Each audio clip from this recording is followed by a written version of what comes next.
Of course, I did it again. What do you know?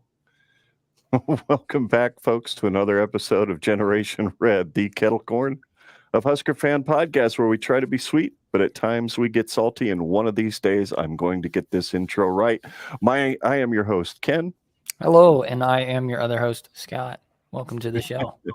Welcome to the show. We're so glad you are watching. Please sound off in the comments as we go through our recap of the win over Louisiana Tech, as well as our preview of Michigan. We like to be interactive. We'll do our best to interact with you guys as much as we possibly can while still being able to keep the discussion going. And we've got an extra voice in the discussion tonight. Gentlemen that we had the distinct pleasure of meeting outside the stadium before the Northern Illinois game last Saturday. Please welcome to the show, known as Texas Toast on Twitter, but he's known to us as our buddy Jake. Jake, welcome to being with Generation Red. We really appreciate it. What's up, boys? How's it going? Not bad. It was Nice a wet Sunday one in the stadium, dude. I was there. It sucked. I bet. It started coming down, and I looked at Joey, and Joey didn't bring a coat. I had just a light cotton pullover thing that I put on when it started sprinkling a little, and it was, we were pretty soaked by the time we got out of there. And cold, I bet. No, it was actually warm. It was like 80, so it wasn't bad at all. Yeah, I guess it was still kind of warm. It was just really coming down hard, and then it went to the lightning delay, so it was like, we'll just head back to the car. And by the time we got to the car, it was like 10 minutes later, they started playing again. So we listened to the rest of the game in the car, most of it in the drive-thru at Culver's because we were hungry. What'd you guys do for the game? What about you, Jake? You go first. You're the guest. Okay. So came home from work about 9 o'clock in the morning. So I work night shift, which is why on Twitter you'll see me tweeting at like 1, 2 o'clock in the morning.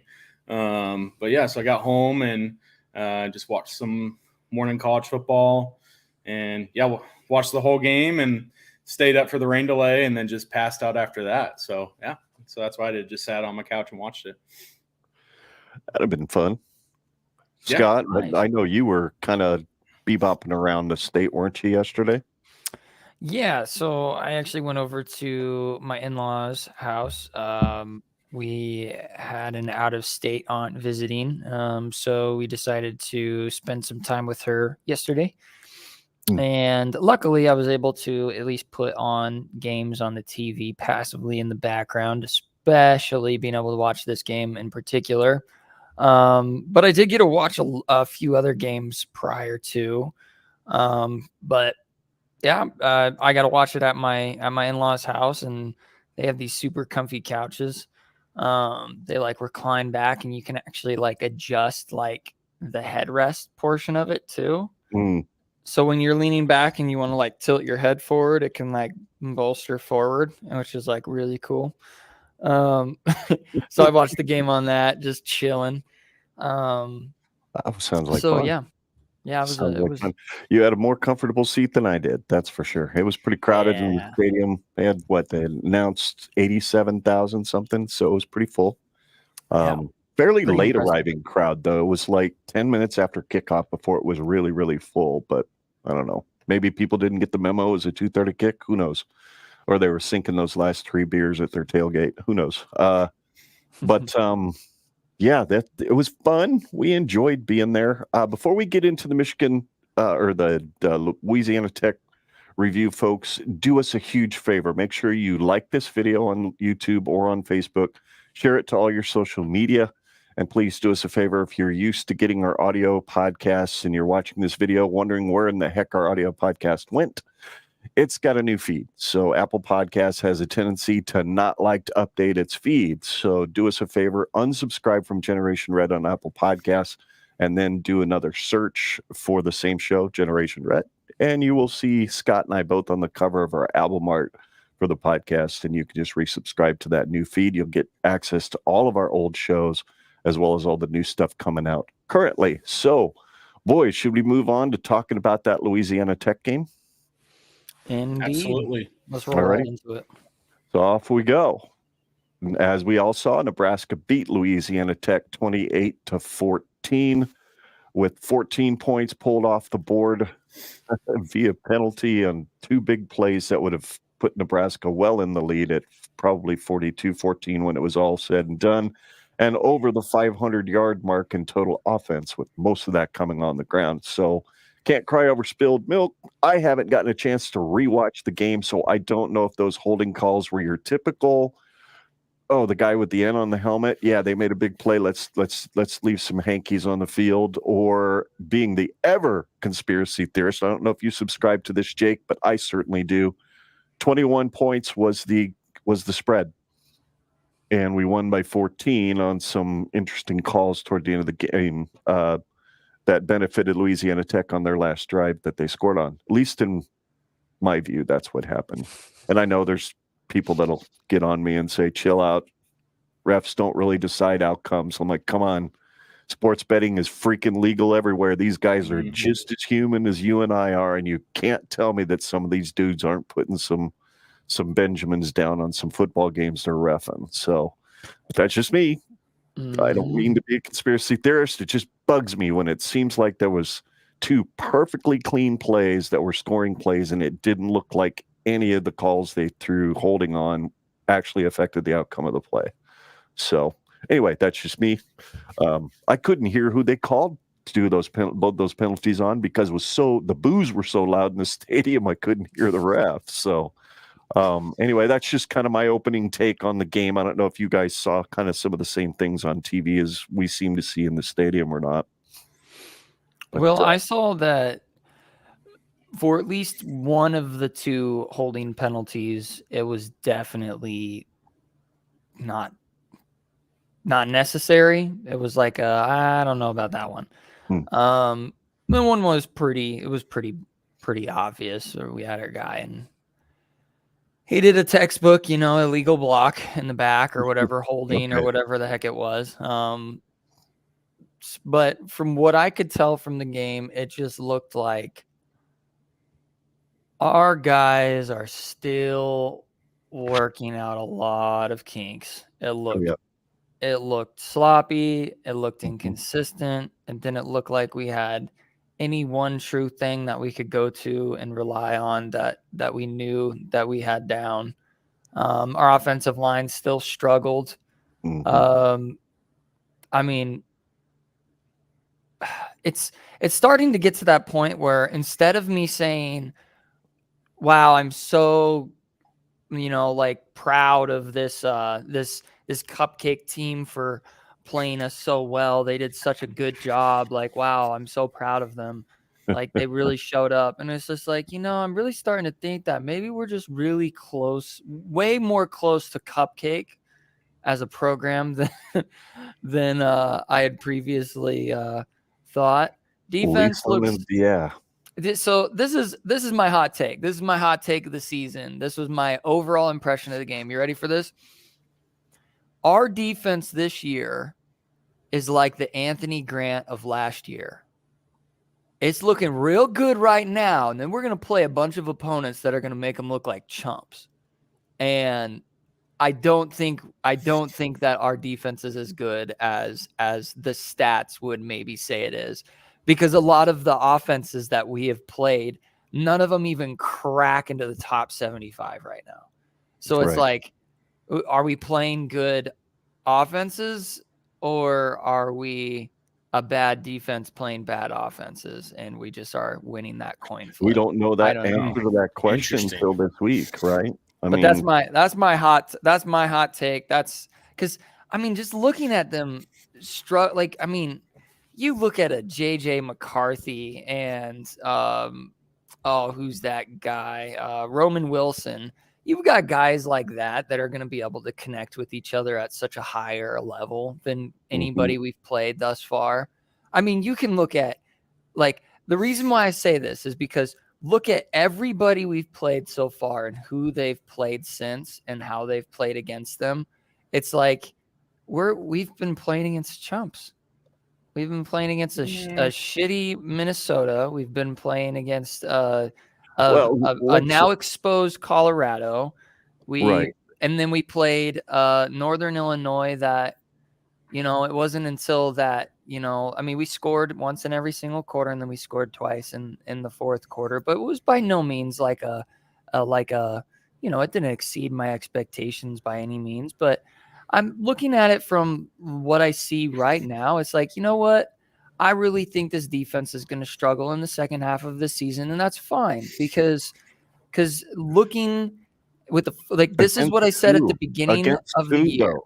Who are they going to struggle against? The Big Ten West is Yeah. absolute jack shit. Who are they going to struggle against? Well, and something I'll say too is that Minnesota did put up 30 points yesterday. So Mhm. I think I wouldn't say it's a hot take. I think that's a volcanic take at this point because the defense is pretty much the only reason why you win any games at this point. I mean, the only way we're going to get to 6 wins, have a winning season, is if this defense can start getting turnovers. I mean, all I'll say is that I don't think there's anything that has shown that the defense is going to have a massive falter. I mean, I know we're going to get into next week, but besides next week, nothing says to me right now. I mean, this defense is tackling so much better. Their coverage and space is so much better. So, I mean, I do like the hot take though. That's so unexpected of what I thought you were going to say. I am saying this simply because it's going to happen. And so when it does, it just don't be all that upset. I think that this defense is good. I think that this defense is good, but it's not what the stats are necessary. Because people are sitting here. I'm seeing Twitter. People are sitting here thinking we have a top 10 defense in the country right now. It's like, no, I don't even think. I think we might actually have a top 25 defense, but I would probably bet more on when the season is all over. I'd say we're going to be in the mid 30s on our defense, overall defense. So it's not that I'm saying that our defense sucks. It's just I'm saying that our defense is being way overhyped right now. And do I think that Anthony Grant sucks? Absolutely not. I'm just saying that what we saw at the beginning of last season, making us think, I remember seeing Twitter last year about Anthony Grant, he's going to win the Heisman. He's going to blow up he's on track to get 2,000 yards for the season. And then he just sputters once he gets Big Ten play. He gets against defensive lines that can handle our O-line. I'm not saying that this defense is all world. I've seen dumb shit on Twitter about how this compares to 2009 defense and all this kind of stuff. And I'm like, there isn't an Ndamukong Suh to be found. There isn't a defensive back in the defensive backfield that's anywhere near Prince Amukamara. I'm sorry. There just isn't. How many All-Americans can Nebraska fans look to on that defense right now and say he's consensus? He will be an All-American. You can't pick one yet.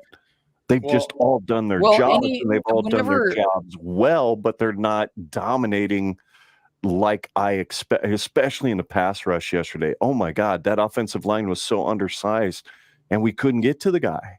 We couldn't get to the guy. 0 sacks. And I mean, we'll talk about Michigan here in a few minutes. They didn't get any sacks either on freaking Rutgers. So, No, I think when people are comparing. When people are comparing this season to 2009, because I've made that comparison before, and I've always made it explicitly clear that I'm not talking about talent on either side of the ball. I'm just talking about the contrast. It's like the offense is similar. Great, a really, really serviceable defense matched up with a borderline incompetent offense, which it's not that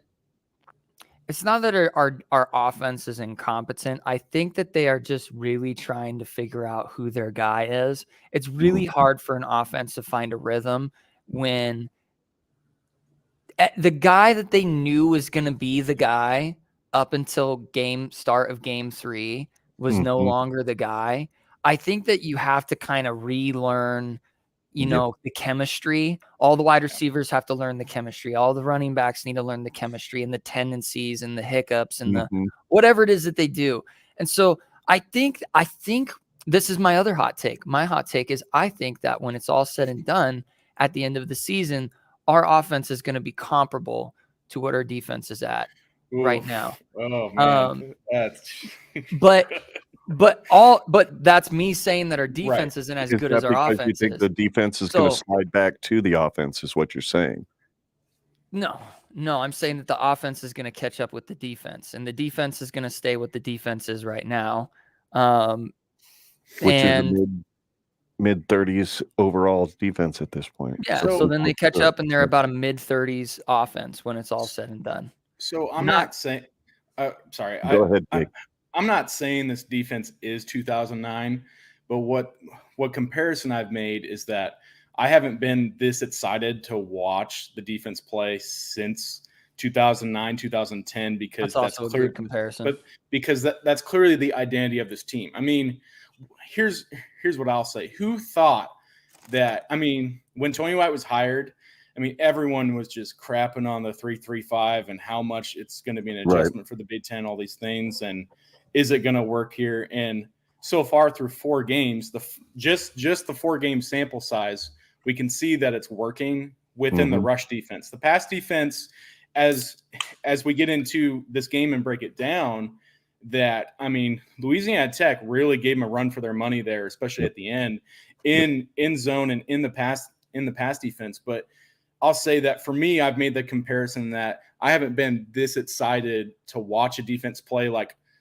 when I was in Lincoln last weekend, I was more excited to watch the defense play than watch the offense play. Yeah. And so, and so I for think me, we all can say that, Jake, for sure.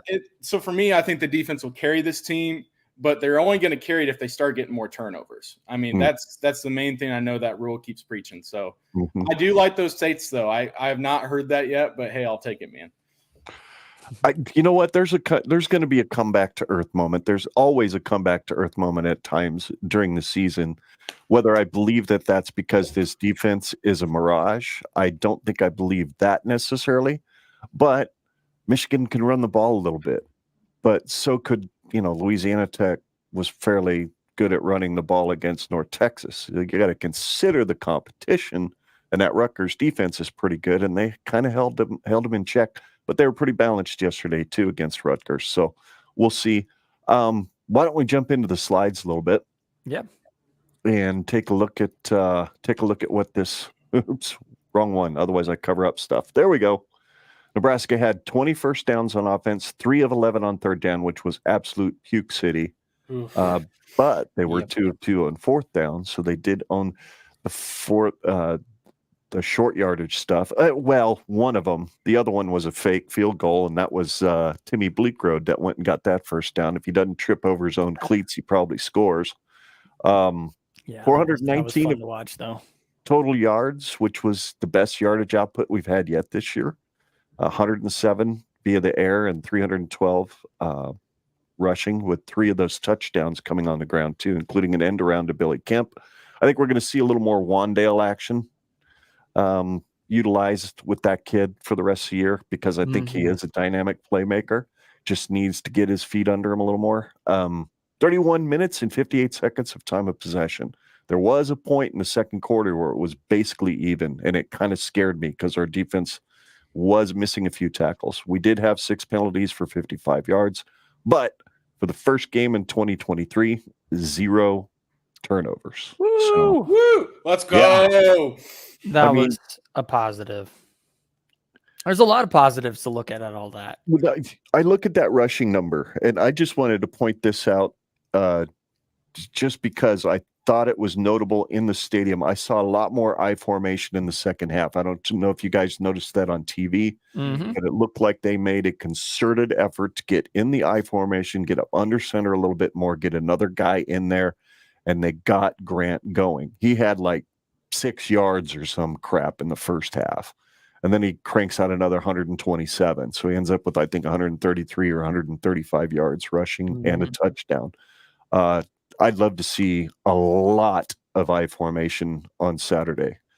Bring Prohaska in. Brings, for crying out loud, the turnstile that is Turner Corcoran continues. Holy smokes. Not for Anthony Grant picking up that blitz coming around the right side. Ben Hart would have given up a blindside sack too. in the game, but Grant, to his credit, picked it up. Fedoni gets the catch, goes in for the score. So anyway, those are things that stuck out to me looking at those offensive numbers, especially the rushing. I'd love to see us get over 250 this next week. Gives us a shot at keeping the damn ball away from that Michigan offense, which hasn't been a world breaker yet. We'll look at those stats here in a little while too. But anyway, any thoughts on those numbers we're looking at right there, guys? I just like the rushing. Rushing looks beautiful. I like seeing 300 yards of rushing. Yep. Third down sucks. Hate I'm third down. pretty sure. Was that all? Mhm. Yeah. Half of that is Heinrich Harburg, which 156 of that is Heinrich. Yeah. and then He was another badass 137 yesterday. for Yep. for Anthony Grant, and then we only saw Emmett Johnson on 2 carries. Mhm. Kind of wish I would have saw more out of him, but I mean, Anthony Grant was finding his rhythm, Yeah. so why Ride tearing that. him down? Yep. But So here's no, what the not bad. defense. Here's what the defense did. They had just as bad a time on third down as we did, but we did miss a few tackles. It seemed like they did better on first and second down than we did at times. But they did only manage to get 17 first downs, but they did get a total of 338 yards, which more than doubled the total we gave up to NIU last week. 292 of that through the air. Rushing yardage was 46 for them, which is exactly at the average Nebraska's been giving up on defense this year.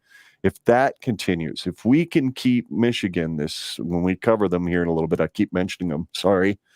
But if we can do something to the point where we get them, hold Blake Corum under 100 yards again, just like Rutgers did, that would be awesome. Anyway, 28:02 was the time of possession for Louisiana Tech, and they were, how many penalties do I have listed there? My camera's blocking it. 12. 12 for 100. Yes, Yeah. there we go. And they had 1 interception. So for once, we came out on the positive side in turnover margin because DeColdest Crawford's hands must have been DeColdest in the stadium because that ball just ricocheted right off of him, and DeWarm's hands, being held by Isaac Gifford, caught it. So that was cool. That was really cool. So I was glad to see. See, Moonbot here says the rushing number is nice until you see what North Texas ran on them too. Yes, absolutely. Absolutely true. But you're supposed to run for 300 yards against La Tech, so I'm not going to look at that and say that it's a positive negative.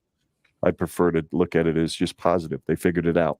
They got it done. So next slide. Special teams was what it was. We did get that one fake that converted for a first down, but otherwise, 2 returns on kickoffs. One of them got fumbled. Thank God we got back up on the ball. 1 punt return for 8 yards. I'm looking forward to the day when Kemp actually has an alley to see what he can do with it.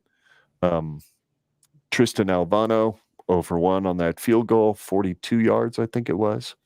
So that was disappointing, and he missed it badly, even from my seat, which was clear on the other side of the goalposts. It looked like he just totally shanked that thing. But he was 4 for 4 extra points, so that's a plus. Brian Buschini was a badass. Hit a long of 58 yards. 2 of his punts ended up inside the 10, I believe, if not inside the 5, and 5 of them ended up overall inside the 20.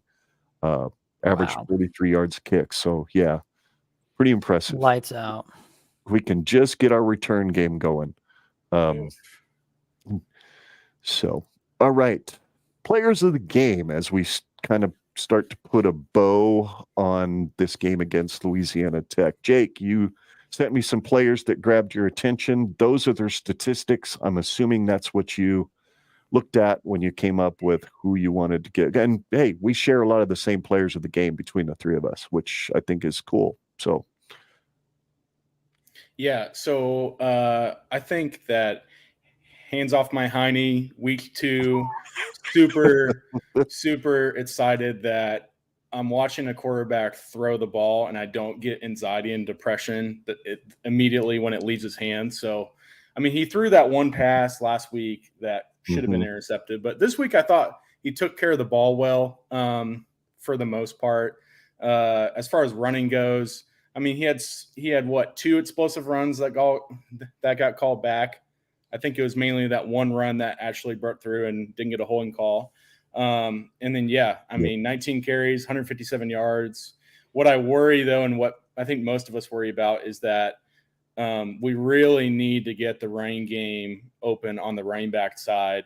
And we just cannot have a quarterback running. I mean, even Tommy Frazier wasn't running it for 20 carries a game back in the day. So, exactly. So defense wise, Isaac Gifford mainly picked him because he sealed the game. To have a defensive player actually seal the game for us, I think is huge, and he's definitely a leader. And then on their side of the ball, besides picking, both those guys are from the state of Texas.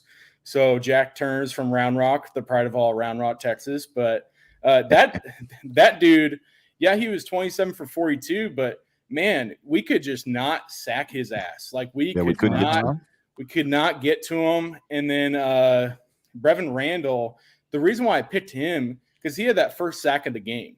And when he sacked Harburg on the first sack of the game, I was like, oh my God, this might be a long afternoon. So just had to pick someone on their defensive side, but that's what I came up with. So, alrighty, hey, those are good choices. Scott basically has 2 of the same ones in Harburg and Randall, but you got a different one on defense for Nebraska and a different one on offense for Louisiana Tech. Yes. So first off, out of the gate, I will say that Heinrich Harburg looked really good. No, I want to say he looked really good. He looked decent. At times he looked really good. At times he was wildly inaccurate. Yeah. And I thought his decision-making was a little bit sketchy, but ultimately he avoided any sort of turnovers, which was paramount, I think. And didn't do anything to throw the game away. That's all I've been saying this whole time, is as long as we can have a quarterback who doesn't intentionally lose us a game, then all right, let's keep rolling with that guy. So he's player of the game for Nebraska or for the offense. Sorry. I drank some bubbly water and I was trying to fight back a burp the whole time. So let her rip. On Nebraska's defense, I got Deshaun Singleton. He just looked fired up. That's the only reason why I picked him, was that he looked absolutely fired up. He was bringing a lot of energy to the secondary.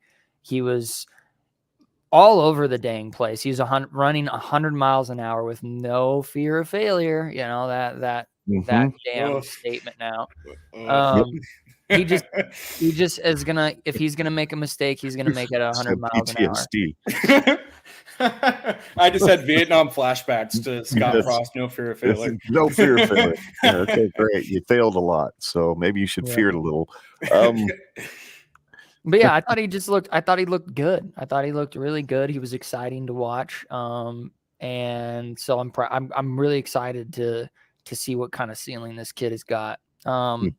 On La Tech's side, I picked their wide receiver Cyrus Allen. Got 6 receptions for 102 yards, that 1 touchdown with a 17-yard average. I mean, they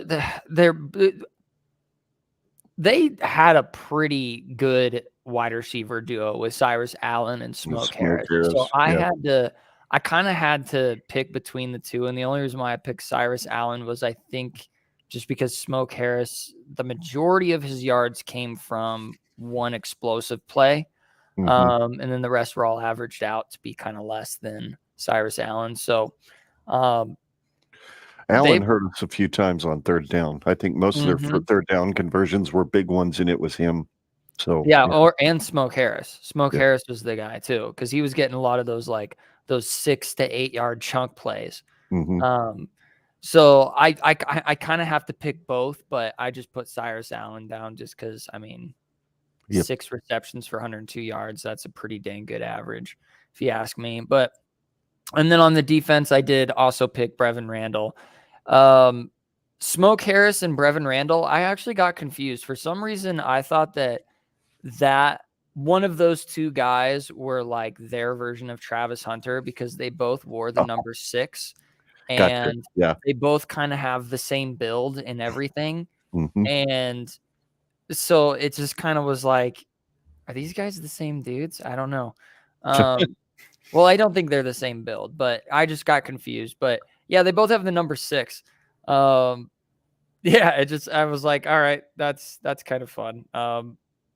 But yeah, no, I just remember seeing number 6 the whole time on defense. He was all over the dang place. Yep. So Yep. I mean, well, good on him. So he's my guy. Alrighty. Well, my list is not a whole lot different, other than I only differ from you and one guy there, Jake, in that I picked also Deshaun Singleton as the player of the game. Simply because that one play, there was a play, they handed off to the running back and they set the edge. We were sealed off on that right side or left side of their offensive line. There was nobody in the defensive line that was going to get there. And Singleton just came right up and blew the dude up for like a 2-yard loss. I mean, it looked like he was shot out of a cannon. The guy brings absolute wood every time he's going to bring somebody down. He plays like a linebacker in the defensive back's body. He reminds me a lot. When he hits people, he reminds me of Mike Brown. That dude showed up with bad intentions too back in the day. So if there's anybody I can see in that secondary that down the road could get into that all-conference, all-American level of play, I could see a Deshaun Singleton doing that. I just love watching him play. So anyway, that's it for our players of the game. Look at that, Scott. You got a bold prediction. You nailed it. Heinrich Harburg houses a run from 65 and plus yards out. He didn't just house one, he housed 2, but the refs made sure the other one didn't happen. Or the idiot that held on the play made sure it didn't happen. I don't want to blame the refs for everything, but I like to. It's that victim mentality. At least you're honest. We're zebra victimized is what I think. So let's see here. I was close. I had Anthony Grant busting a 50-plus yard run that wouldn't score, and the one long run he had up that right sideline, that east sideline, was about 44 or 46 yards, I think it was. So I was close. And he didn't score, so it would have been perfect. But oh well. This is an interesting Twitter reaction. I love this gal. She cracks me up. At Real Goat Blitzer. I think she's married to a former player. I don't know for sure. She does post some photographs here and there. So be content warning advised as to what you may get if you follow her. Yeah. But she doesn't do any of that stuff in your direct messages, so that's pretty cool. Anyway, she wrote, "Dear sweet Lord, baby Jesus," which is what she writes a lot. I love that, kind of the Talladega Nights reference. "Thank you for inspiring the Oregon coach to go for a TD when up 35-0 in the third quarter on 4th and goal at the 1. It was an epic dick move and awesome. Thanks for the Husker win. Do the Catholics in South Bend need to pray harder or play 11 players? Amen." Can we just have a moment of just hate for Colorado? I use the H word very lightly, but I cannot stand Colorado, and it bugs the hell out of me. We've lost. Yeah. Okay. There you go. Yeah.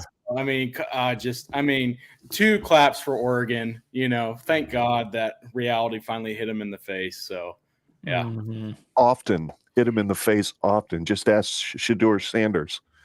I think it was Jeffrey the Greek from Eyes on Big podcast had posted something on Twitter yesterday afternoon to the tune of, Dion might want to pull his son out of the game before he becomes a victim, because he was just getting harassed the whole time, apparently. I haven't watched it. I should find it somewhere and watch it. It's awesome. Yeah. But so are we actually happier with the win from yesterday for the Huskers, or are we actually more excited to have seen Colorado lose? Personally, I'm happier with the win. I mean, and I'm equally happy with the Colorado loss. I was surprised there wasn't more response to the score as it kept flashing up on on the stadium ring there and up on the scoreboard that more Husker fans weren't reacting every time it popped up. 28-0, 35-0. I was loving it. Yeah, no kidding. But, anyway, No, I hate to say this, but like, I guess I am actually more happy that Oregon kicked the crap out of Colorado. But at the same time, no matter which way this is a lose-lose situation for me, no matter what. Because even though we won, it looked bad, but we still won. Win's a win. I'm not going to be upset about that. Like, hell yeah, we didn't get the close win against Georgia Southern last year, so I'll take a win even if it's ugly. But exactly. yeah, no, I think that you can look at it and you go, okay, we looked bad, but we won. That was pretty bad. But then Oregon made Colorado look so bad that the fact that Colorado made us look bad makes me feel even worse. So it's like, oh boy. But then again, you can't do those it's game by game. You can't do those like comparatives. Moonbot makes an interesting statement. May get the same butt kicking next year. If we get Oregon, Washington, and USC on our schedule, I'll lose it. That's like the most Big Ten-iest Big Ten thing to do. Here's what I hope the Big Ten does, because they did it to us. Make those guys play the best damn teams on the other side of the country. Make them fly to Ohio State. Make them fly to Penn State. Make them fly up to Michigan. Don't just do that to us. Do that to them, too. They want to join the conference? Hey, you get to play the big boys. And you get to play them in November exclusively. Yep. Oh, that would be joy. See USC out there shivering. You get one home game in November, and that's it. I'm just hoping next year for the opener we don't have to play a conference opponent. I hope we play UTEP, can get some momentum.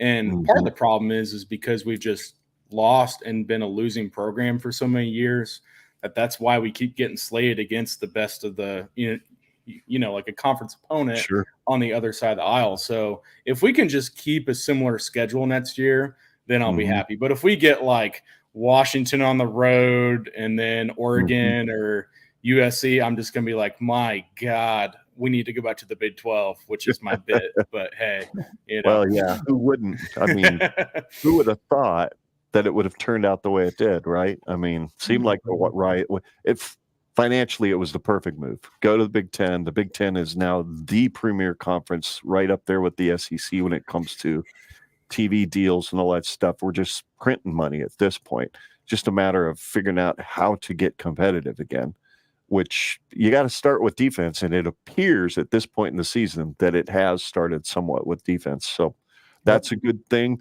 Before we move on to the Michigan preview, folks, I'd just like to remind you again, make sure you like and subscribe this video and subscribe to this channel. Ring that bell so you get all of our get all the notifications every time we go live or post new video content. And then if you happen to be watching and you're wondering where our audio show went on your Apple iPhone, do us a favor. Go into your podcast app, unsubscribe from the old feed for Generation Red, and then search for Generation Red again and subscribe to the new one. You'll know it's new because the podcast artwork looks, well, it's got us on it. So sorry about that, but makes it easy for you to find us. So in that case, let's move on, turn the page, and preview the Michigan Wolverines who are coming into town on next Saturday. Should be fun. I'm not going to be there. I'm going to be home, not drinking as we get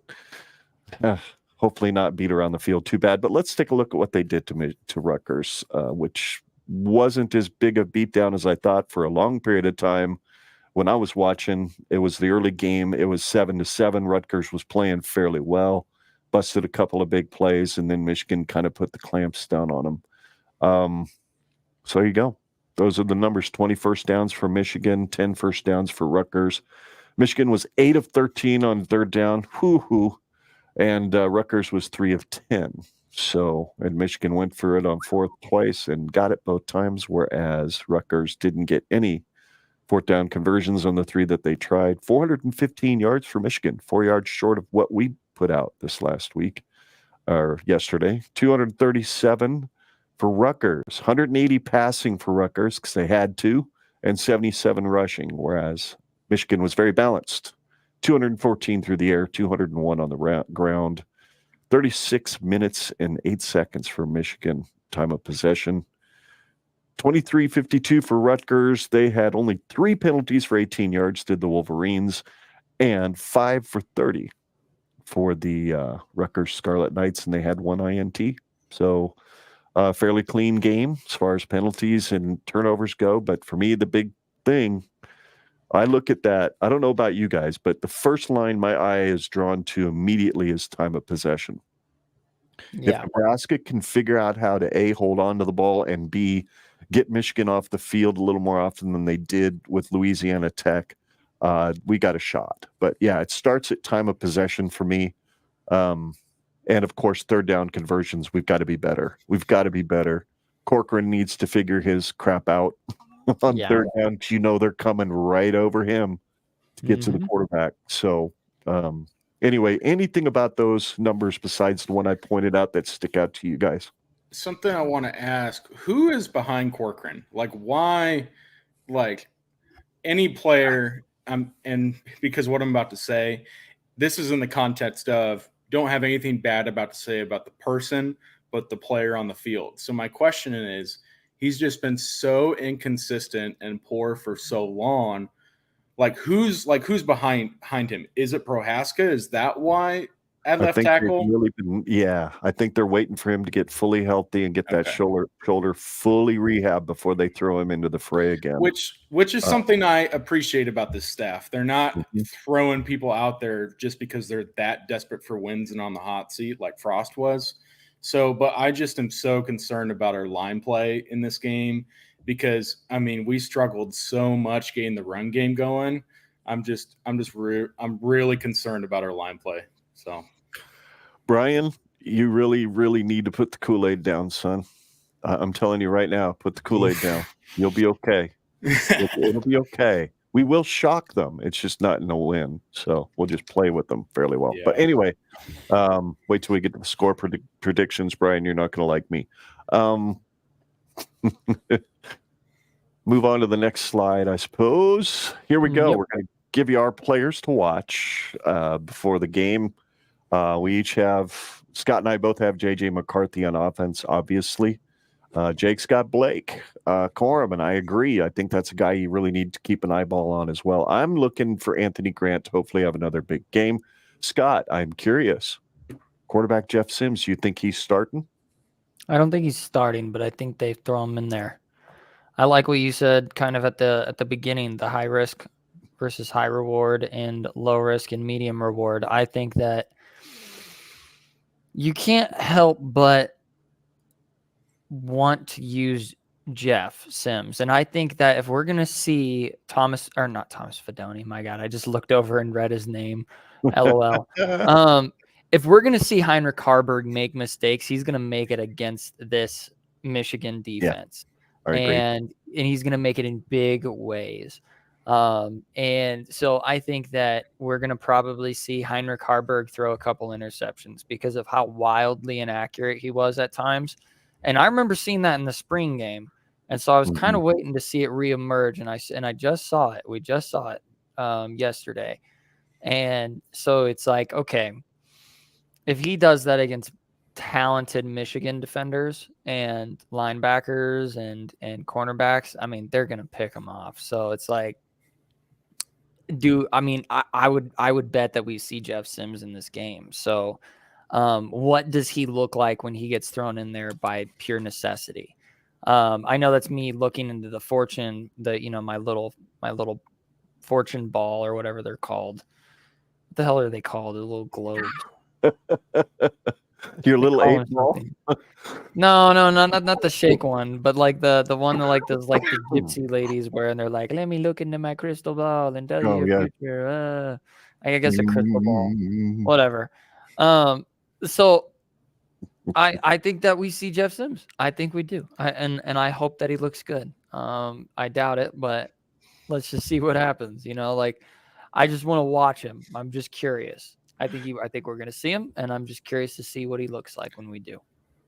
So, Jake, your thoughts. I kind of skipped over the guys on offense that you guys listed on Michigan, and I apologize for that. Jake, your thoughts on what you're going to be looking for from Blake Corum, or is it going to be in association with our defense? How will our defense do against them? Is that kind of what you had in mind? Well, the first thing, putting Dan Trader next to Ernest Hausman, I stopped myself from absolutely howling when Scott was talking. I was cracking up. You can laugh. It's okay. Yeah. Oh, man. We're anything but unprofessional here. So that's pretty hilarious. Not going to lie. Blake Corum, yeah. I mean, I put him in there because for up until I think he tore his ACL last year, right? Yeah. It was either an ACL or something like that. And I mean, he was a Heisman candidate, and our rush defense has been so good. But this goes back to Scott's hot take at the beginning of this: is like, are we going to actually contain this guy? And I think we can, but that's who I'm going to be watching on their offensive side for sure. So, well, I know for me, watching JJ McCarthy, I'll be curious to see if we get any pressure on him. If we get pressure on him, is he shakeable? Can you get this guy a little out of his rhythm at all? We got to watch his legs. He can move, and he proved it a little bit against Rutgers yesterday. So we've got to be disciplined in our rushes, but can we get him to the ground unlike the guy we played yesterday? So that's what I'm looking for at McCarthy. You, Scott, on McCarthy? I'm sorry, I completely skipped over the offensive players from Michigan. I don't know what I was thinking. Oh, you're good. No, that's basically what I'm thinking is like when it comes to McCarthy, what kind of McCarthy are we going to see? Are we going to see his lack of productivity and interception prone self like he was the week before, or is he going to be, the type of guy who's going to throw a almost 400-yard game? Who knows? And I think a lot of that falls on his running backs. I think that Michigan is at its best when all three areas of their offense are all clicking. Their trenches, their trenches, their ability to run and pass the ball. Like that's it. Like, I mean, if you can do all three of those things, I mean, you're pretty much rocking and rolling on offense. Right. And that's kind of why they're struggling a little bit this year. Cause Blake Corum, I think he's got a little bit of a step slower than what I remember seeing last year, but I think he's just trying to find his rhythm again. And then they've got Edwards right behind him. Edwards, right? Yeah, Donovan Edwards. Yeah, Donovan Edwards. They have good potential, but so far we haven't seen them all click at once, which I know how this is going to work. It's Nebraska. Next week. They're going to figure all of their shit out. They're going to get every aspect on their offense on lockdown. We're such fatalists. So like I think if we're going to have a fighting chance, we're going to have to somehow break this streak of having teams come in that are kind of struggling, a team going into the season. Cause I feel like this happens to us. Does it not? Like going into the season, it's like, oh gosh, this is such a tough schedule. Cause this team is so good. And then you get into the season, it's like, okay, they're not as good. They're more beatable. And then you play them, they kick the crap out of you, and then they're great for the rest of the season after they've beat the crap out of you. Yeah. While losing a few games before beating you. Or it's just like what? So even though obviously they're 4-0. Get right game, right? We're tired of being the get right game for these teams. Yeah. I completely it's either going to be a get right game, or they completely underestimate us, and then we give them at least a good half. Is kind of, it would be cool. I mean, that's what Rutgers did. Whatever Rutgers was able to do to keep it a really fun. They did that they did that in the Big House. So we'll move on to defense. Jake or Scott and I both have Ernest Hausman. We'll get to that. You picked the front seven. And I think I know why you picked the front seven, but I'd be curious to hear your ideas behind that and what you're thinking by just saying, I'll be watching the whole front seven. There's some time watching our offensive line play where my 83-year-old grandmother could get past tackle sometimes. So, I mean, our offensive line, like our guards, the guy from Germany, his name is escaping me. Nor Noeli. Yeah. Nori Noeli. Yep. Nuri's my favorite O-line on that play just because he plays with a swag and he has really cool tattoos. But I mean, like our offensive line, just on the interior, I think is good. It's where every time we drop a pass, I'm so worried about a pass protection. I think that on PFF, Corcoran got like a 0.0. I don't look at the PFF grades that much, but I mean, look, yeah, they didn't get any sacks, Rutgers, but I mean, I'm really concerned. It just takes so long for our offense to get going. Like I was going to say this in the offensive side, but I'll go ahead and say it now. I don't know what's going on with Marcus Satterfield, but I feel like he takes 7 or 8 shots of whiskey before he walks on the field, and it takes him 2.5 quarters to sober up. Because outside of the first drive last week against Northern Illinois, it just feels like it takes so long for this offense to figure out what it's doing, to see what's happening live in the game.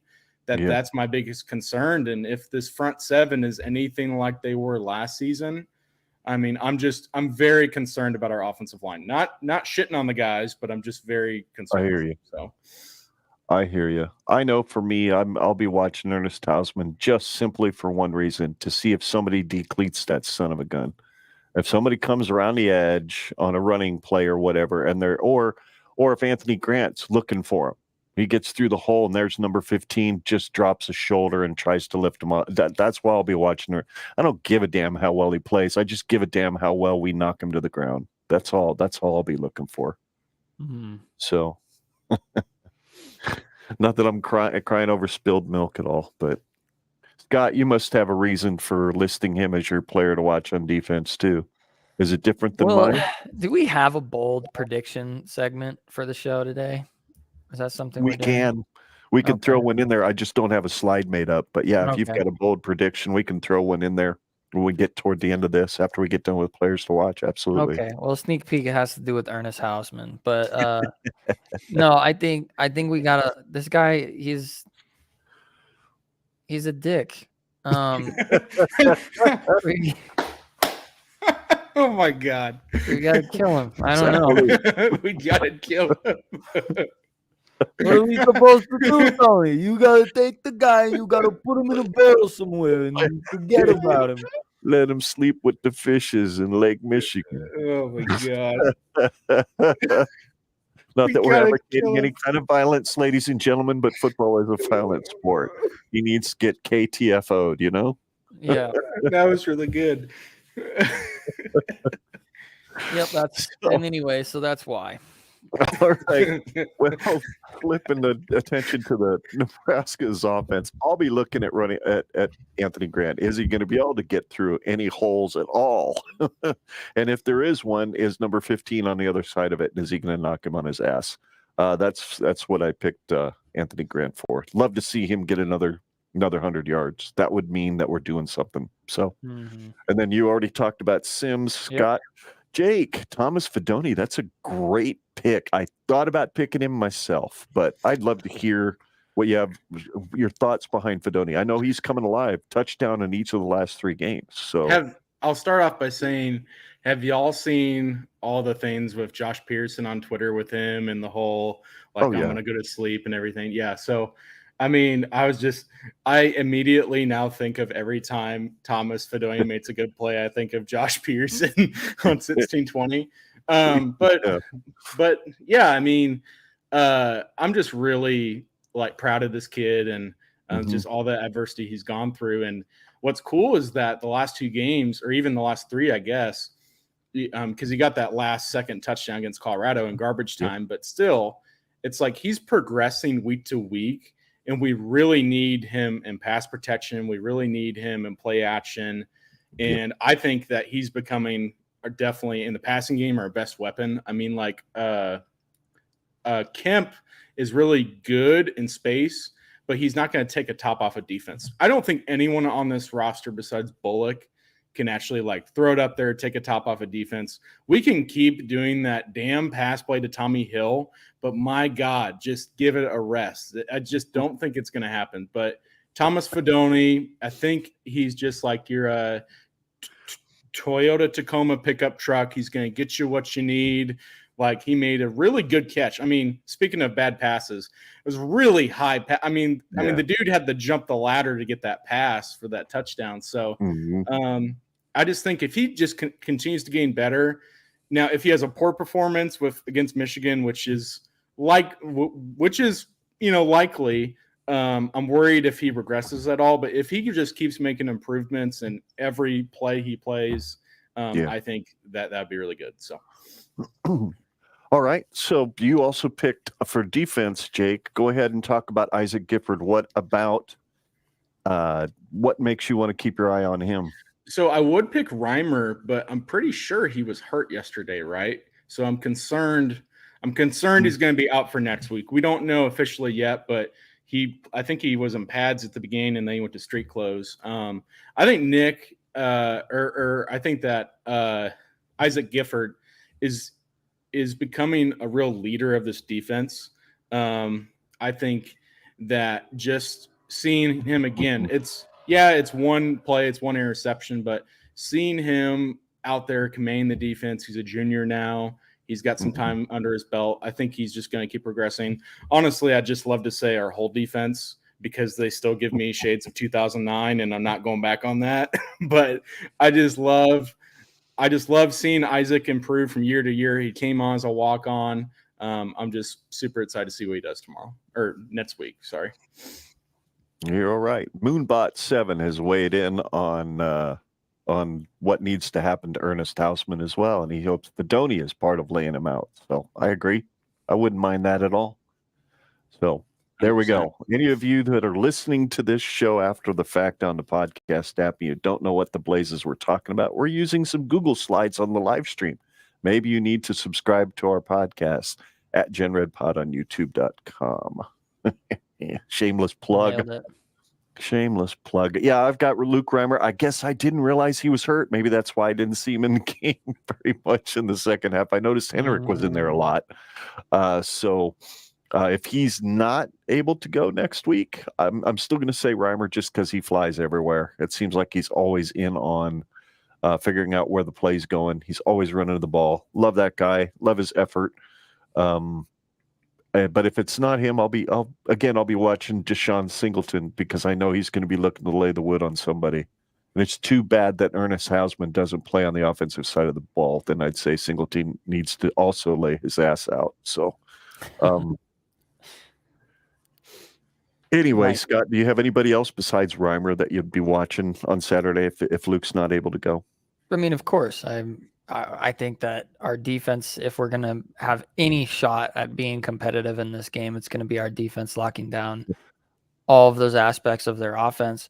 But the reason why I picked Luke Reimer in particular is because I think that part of the field is where they're going to try and chip away the most, right at the heart of our defense, right behind the trenches and right into the linebackers. Because I think that if their running backs can beat up our linemen, and then they can beat, whatever. If their running backs can constantly create situations where our line is getting beat up, and then our linebackers are constantly having to fill in those gaps, which I think is the game plan Michigan is going to come in with, we're going to need to have a completely locked, tight, sealed linebacker core. And so I'm going to expect Luke Reimer to be leading that front. That's the reason why I got Luke Reimer. And then, of course, Moonbot, he just brought up a part that I literally just thought of. I was like, that's the position that I also think is most underrated, and maybe honestly is going to be especially important if we can have, any one of those three guys. You got Chief Borders, Sherman, and Butler. Get one of those three guys out there. And then Mikal Bayer. Yep. The G is silent. Bayer. It's basically Baylor, but not. So sick 'em Bears. Bayer. So. Bayer. Yeah. So anyway, that's my point. All righty. Well, before we get into those stats real quick, Scott, because I don't have a slide for bold predictions, I didn't ask anybody for one. You do have a bold prediction for the game, so go for it. Yes. So my bold prediction is that Henrik Harburg already has an interception, and it's not even the second half yet. And he throws another pick. And this time he throws a pick, and it's to Ernest Hausman. And then that's also what coincidentally puts Harburg on the bench, and Sims goes in and plays leading into halftime. So, yep, that's my Super Bowl prediction. Dude. You just broke my heart right there. I mean, we're Nebraska, dude. Like, yeah, what kind of find just the stupid bullshit generator? I get it. Patent. We are, but we're not. I know. We are Nebraska, and we always find a way to lose. But that's in the past. Now we're moving forward. New era. Come on, Scott. Just lose. This is just like. Just Nebraska fails, just things that like only Nebraska can find ways to do certain things. And, we're going to still see that because this is Matt Rule's first season, which is his, that's a good point. There's nothing wrong with that point. I can see where that would be an issue or could be something that happens in this game. No ifs, ands, or buts. Heinrich Harburg has yet to really kind of struggle with the turnover side of things other than one, what did he do? Fumble or something last week. So that's been it. And if there's a team that's going to come in and is going to give him a test as a defense, I mean, you can't overlook the fact these guys are number 2. And they've probably got one of the best defensive lines in the country. And we've got perhaps the worst offensive line Nebraska's had since I can't even say it. Callahan had bad lines because those lines were good because Callahan was an O-line coach. Mm-hmm. So, my goodness, it's going to be an uphill struggle, no doubt. If there's a bold prediction I could make, and I'm not going to equate it to score, I'm not going to equate it to anything except for the fact that I think my bold prediction is that for 2.5 quarters, there's hope. And then the last quarter and a half, it just kind of gets away from us as the time of possession does not end up in our favor and our defense just gets tired. So even with all the guys they're rotating and all that stuff, they're going to need a lot of those big dudes up front to stop that running game. So I think Nash and Ty are going to be playing a lot more snaps this week. And if we can't generate any offense, I think those big boys are going to get a little wore out. So that would be my bold prediction. Do you have one at all, Jake, that you can think of? Just some kind of weird thing that you think could happen in the game? I know this is kind of springing it on you. No, you're fine. I mean, I think something on the lines of like we go for another fake field goal and we just get obliterated. See, I had you and then I lost you. Yeah, I think we do something like that. I was thinking like maybe we get a kickoff return or maybe we get a punt return. I'm just like, and then Scott started talking. I was like, yeah, we're Nebraska though. I don't think that's going to happen. So I think it's, I think we go for another like fake field goal, fake punt, something along those lines, but Michigan sees it coming. So. Well, Moonbot agrees with you, Scott. So there we go. We'll all just be miserable together. So let's take a look and see if there's anything in the numbers so far over the season that gives Nebraska any kind of a shot at winning this game if you look strictly into the numbers. So season statistical comparison so far, our Big Ten and our NCAA rankings between the two teams, this is what we've got. Okay? When you look defensively, Nebraska's strength on defense is, Michigan has not exactly lit the world on fire with their rushing attack. They've actually passed more than they've ran it. So, I don't know. I think if there's anything, it's this down here, that defensive rankings in the Big Ten. But conversely, they're also the second-ranked rushing defense in the Big Ten. and we're the best rushing offense in the Big Ten. So Crazy. which one is going to give, really? I mean, that's what it really comes down to, is which one of them is going to give. My fear is, and we've all watched with our eyeballs what we've got in offensive line.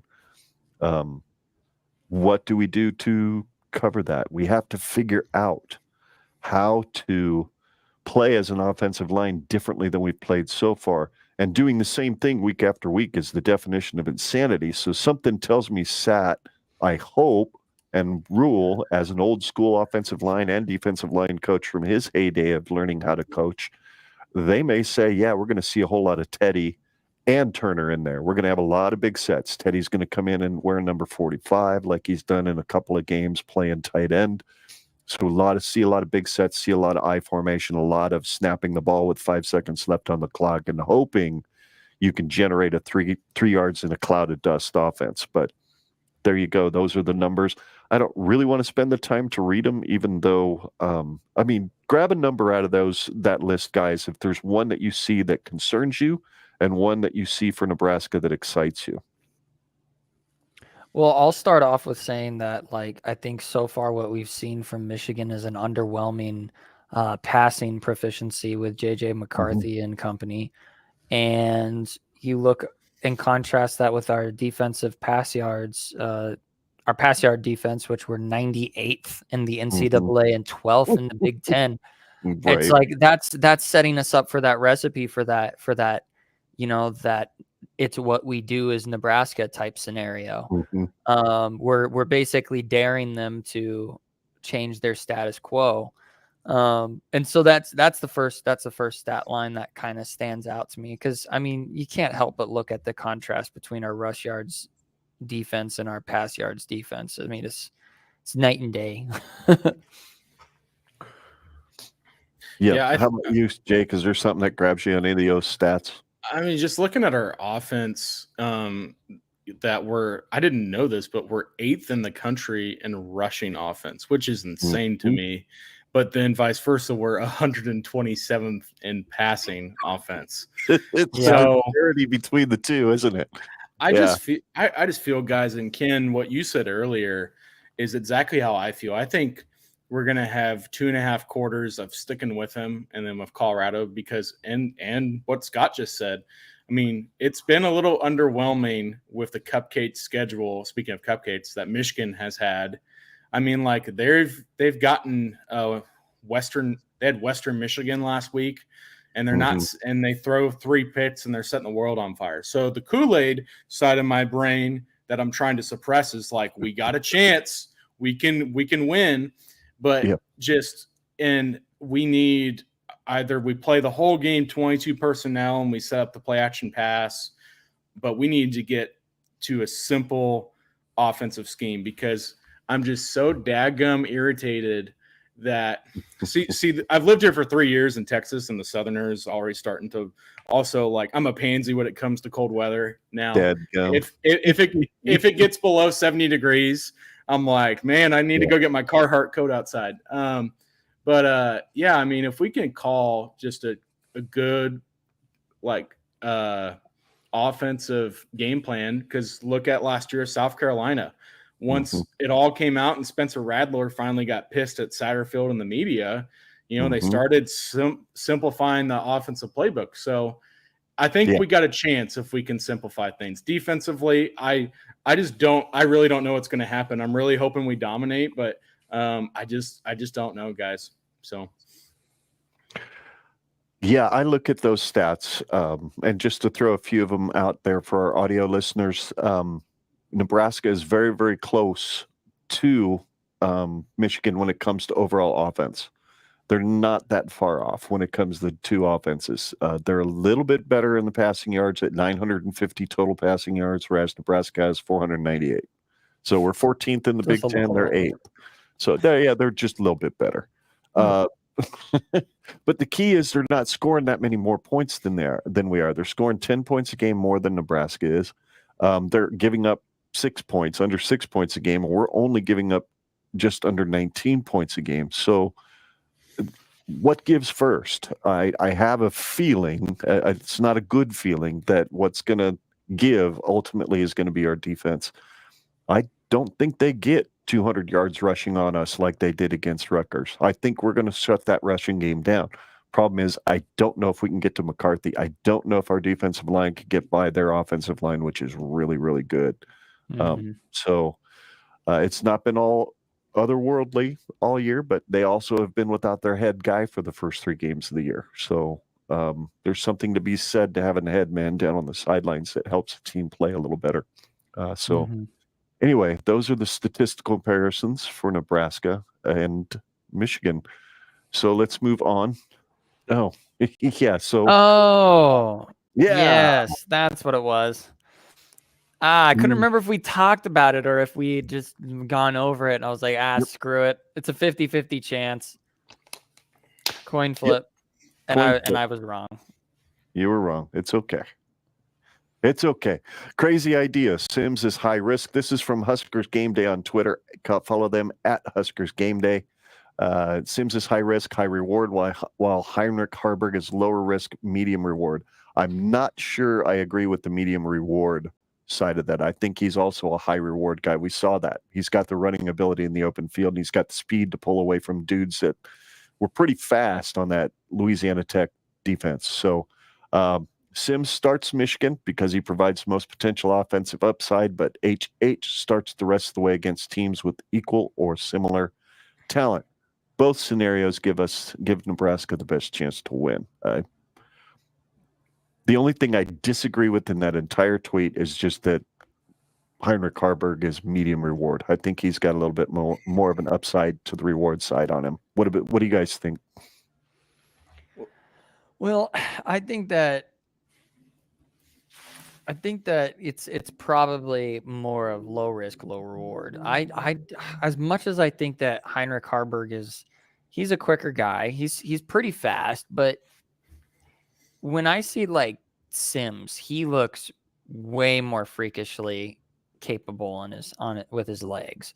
And when I see Heinrich Harburg throwing balls, I see him not very accurate at times, and then sometimes he throws a dart. And so I think that he's just like, he's not going to like go throw a dookie bomb 80 yards down the field and nail a guy, because we saw it like 3 times in the last game, I believe it was, where he had guys strutting down the sideline and he throws it, underthrows it, overthrows it, whatever it is, which, I mean, granted, those are not easy throws to make for anybody, but and so I don't think he has like a high reward output. Was he able to pop off those massive runs? Yeah, sure, but I don't think he does that against Michigan. I think Sims has the chance to do that, though. I think Sims just has that. I think he's got that twitch speed, if that makes sense. Like he can make those split second decisions to move his momentum in a different direction that gives him that little half a second of an advantage that Heinrich Harburg, while he has the speed and he has the agility, he just doesn't have that twitch speed. He doesn't have that like processing thing that whatever. So I think that's why Sims is high risk, high reward. Is he going to probably give you more turnovers? Potentially, but is he going to potentially give you those 80-yard chunk plays, with his legs? Yeah, he could probably. Maybe he has the game of his life, right? Yeah. But I mean, I don't know for sure. That's just my opinion, I guess. So I kind of disagree. I mean, with Sims, it's like he's high risk, but I'm not seeing the return on investment in the sample size we've had. Besides that run against Colorado and his fumbled pass from Anthony Grant, I just don't like. I've seen his runs like within the 10 to 15 yard, and sure, I mean he's definitely got that twitch, but I mean I don't see the athleticism, because I think Harburg is just as athletic, if not more athletic, than Sims because of his durability. And so far, we've seen through 2 games that, like, Harburg, he makes some really iffy passes now and then, but so far his decision-making is where I would rate him at this point. Whereas Sims, that's my problem with Sims. If his decision-making could be smarter, then sure, let's see what you got. But, I mean, they throw him out there for one play, and it's a quarterback run play. And that's Mhm. my one. Like, I'm very pro rule and rule, like drinking the Kool-Aid. What the hell are we doing? Like, he's clearly has a hobble, at least from what I saw on TV, and I watched the replay a little bit this morning. Like, he still has, it looks like a high ankle sprain. And Yeah. so, I mean, he runs around, gets tackled, like doesn't fumble the ball, thank God, on the one play he was in. But I don't know. Like, he's very high risk. I haven't seen the high reward because, I mean, just all the turnovers and everything. It's just really hurts my head to think about how many turnovers in 2 games, so. That's fair. Yeah, that's fair. I agree. So who do you guys think starts? I think it's Harburg. Harburg. Yeah. I think Hands it's off my Harburg. honey for week 3, baby. He Hands off hasn't my shown honey. he hasn't shown any reason that he should lose his spot necessarily. And I know that it's like, okay, did Sims lose his job because of injury? Sure, air quote. But in all reality, I mean, Well, like you said, like kind of have to Jake take him said, he out. doesn't look totally healthy yet. He did not look at all full speed when he come into the game after Heinrich Harburg's helmet was ripped off and no flag was thrown. But hey, I digress. Well, I thought I was done with the refs. Sorry. something I want to say, Ken, is that, the conspiracy in me prior to this game was that they're using this injury to test Harburg out, and see what he can do. But after seeing him on the one play, and I think they called that quarterback run play to see how he looked live, and it did. I mean, just listen to the radio broadcast, because I had to turn off the Big Ten after 5 minutes because those guys were idiots. Just hearing what Matt Millen. The second I saw Matt Millen, I'm like, oh, I'm gonna have to sync up the radio. Yeah, he's god awful. But like Damon Bain was like, man, I mean, Sims does not. I mean, he still looks a little gimpy out there and watching on the TV. So, I think Harburg, the freaking Toyota Tacoma, leads us against Michigan. So, well, we can't avoid it, guys. ugh. Here's our score predictions. We'll lead it off with you, Jake. How do you see this game going? I think it's gonna be like Colorado, guys. Like, literally, I don't see a blowout. I think our defense in the first half, it's gonna be like 7-14 or 10-7, and whatnot. But I just see it going like the Colorado game. We give them a good 2.5 quarters, but ultimately Marcus Satterfield, just drinks his shots of whiskey before the game to prepare for his play calling. And I mean, he doesn't figure out what to do until the second half. Now, if they can simplify things this week, I think that's a different story, but I just think our defense gets gassed and we just don't have any answers. So 35-14 is what I'm going with. Shot of whiskey theory has got to be the first time I've heard that theory before, but I can buy it. I can buy it. No doubt about it. Scott, it's your turn. Yes, so I've got kind of the same viewpoint on it. I don't think that we're going to see necessarily a terrible defensive performance. I don't think it's going to be great. I think they're going to hold up a lot in the first half, and I think our offense is going to give us potential moments of goodness, but it just doesn't ever come to fruition. And then the second half, Michigan pulls away. So I think we go into halftime, a score of let's just say it's like 17-10 or something like that. 17-10 Michigan. And it's like, oh my gosh, look at Nebraska. They got to get some things done in the second half, make some adjustments, blah, blah, blah. They're in this game, blah, blah, blah, blah, blah. And then we get shut out in the second half and we can't do anything. And then they finish it off with, another touchdown and a field goal and win 34-10, Michigan on top. All righty. Well, mine is fairly close to all y'all's prediction. I've got Nebraska scoring 10 as well in this game, and I have them scoring it. And you could call this kind of a bold prediction, if you will. It's going to be, to me, it unfolds kind of like that Minnesota game last year where Nebraska jumps out to that 10-0 lead and then scores jack crap for 3 quarters. Mm-hmm. I could see that happening on Saturday. Except I think we kick a field goal in the first quarter. We score a touchdown late in the second. And it's probably like you said, Scott, probably a 13-10, 17-10 game for Michigan at that point. I'm going to say 13-10 going in at half. And then, then that's it. That's it. It's all over. All right. 14-10, excuse me. 14-10 is what would add up to 31. So 14-10 going in at half. And then they put in, probably 7 points in the third quarter, and then we're tired by the end of the middle of the fourth quarter, and they score a couple more TDs. So there you go, 31-10. And that pretty much wraps up our preview of the Michigan Wolverines. So that's pretty cool. That was easy. That wasn't exactly painless, but we got through it, right? Moonbot, that's a good prediction. I'm kind of with you. I'm in the same vein with you. So apparently he thinks we're going to get a safety against us. So yay. Yeah, let's go. 33-10, Michigan Wolverines predicted by Moonbot. So now normally we try to do a fun fact segment. I couldn't think of anything fun or any kind of a fact about myself that I'd like to share today necessarily. But Jake, just curious, is there something that maybe fun little hobby, little quirk, something about you and your personality that maybe even Scott, even though you're kind of gaming buddies, doesn't know that you wouldn't mind sharing to let people get to know you a little bit? Random hobby.